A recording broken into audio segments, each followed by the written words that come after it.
ഹജ്ജ് കർമ്മങ്ങൾ രണ്ടാം ദിവസത്തിലേക്ക് കടന്നു. ഇന്ന് ഹജ്ജിന്റെ ഏറ്റവും പ്രധാന കർമ്മമായ അറഫ സംഗമം. തീർത്ഥാടകർ അറഫയിലേക്ക് ഒഴുകിക്കൊണ്ടിരിക്കുകയാണ്. അറഫയിൽ നിന്ന് ജലീൽ കണ്ണമംഗലത്തിന്റെ റിപ്പോർട്ട്.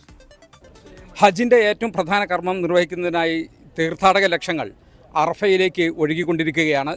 ഇന്നലെ രാത്രി മുതൽ തീർത്ഥാടകർ മീനായിൽ നിന്നും അറഫയിലേക്ക് വന്നുകൊണ്ടിരിക്കുകയാണ്. നിരവധി തീർത്ഥാടകർ, ഭൂരിഭാഗം തീർത്ഥാടകരും ഇന്ന് രാവിലെയോടെ തന്നെ അറഫയിലെ ടെൻറ്റുകളിൽ എത്തിച്ചേർന്നു. ഇന്ത്യയിൽ നിന്നുള്ള തീർത്ഥാടകരിൽ ഭൂരിഭാഗവും ഇതിനകം അറഫയിലെ ടെൻറ്റുകളിൽ എത്തി. ഞാനിപ്പോൾ ഉള്ളത് അറഫയിലാണ്. അറഫയിൽ ഇന്ത്യയിൽ നിന്നുള്ള തീർത്ഥാടകരിൽ ഭൂരിഭാഗവും താമസിക്കുന്ന ഏതാണ്ട് ഈ ഭാഗത്താണ്. അവർ താമസിക്കുന്ന ടെൻറ്റുകളാണ് ഈ കാണുന്നത്. വളരെ മികച്ച സൗകര്യങ്ങളാണ് അറഫയിലെ ടെൻറ്റുകളിലെല്ലാം ഒരുക്കിയിരിക്കുന്നത്. ഏതാനും മലയാളി തീർത്ഥാടകർ എന്നോടൊപ്പം ചേരുകയാണ്. എപ്പോഴെത്തി? ഇന്നലെ അൽഹംദുലില്ലാ രാത്രി തന്നെ ഇവിടെ വളരെ നേരത്തെ എത്തി. യൗമു തർവിയ കഴിഞ്ഞ് ട്രെയിൻ സംവിധാനത്തിലൂടെയാണ് ഇവിടെ എത്തിയിട്ടുള്ളത്. രാത്രി 1 മണിക്ക് ഹാജിമാർ ഏകദേശം ഇവിടെ അൽഹംദുലില്ലാ എത്തിയിട്ടുണ്ട്. എങ്ങനെ, എത്രമാത്രം പ്രതീക്ഷയുണ്ട് അറഫ സംഗമത്തിൽ? എന്താണ് അറഫ സംഗമം? അൽഹംദുലില്ലാ ഹജ്ജ് കർമ്മത്തിലെ വളരെ പ്രധാനപ്പെട്ട കർമ്മമാണല്ലോ അൽ ഹജ്ജു അറഫ എന്ന അറഫ സംഗമം.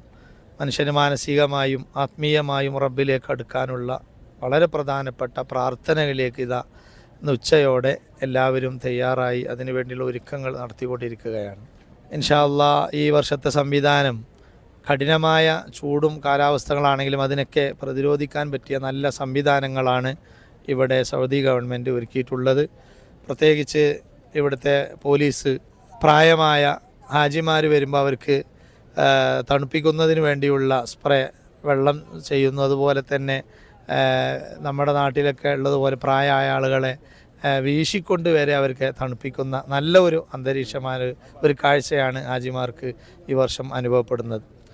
ഏതായാലും തീർത്ഥാടകരെ സംബന്ധിച്ചിടത്തോളം വളരെ സന്തോഷകരമായ ഒരു നിമിഷമാണ്. അവർക്ക് എല്ലാ സൗകര്യങ്ങളും സൗദി ഗവൺമെൻറ് ഇവിടെ ചെയ്തിട്ടുണ്ട്.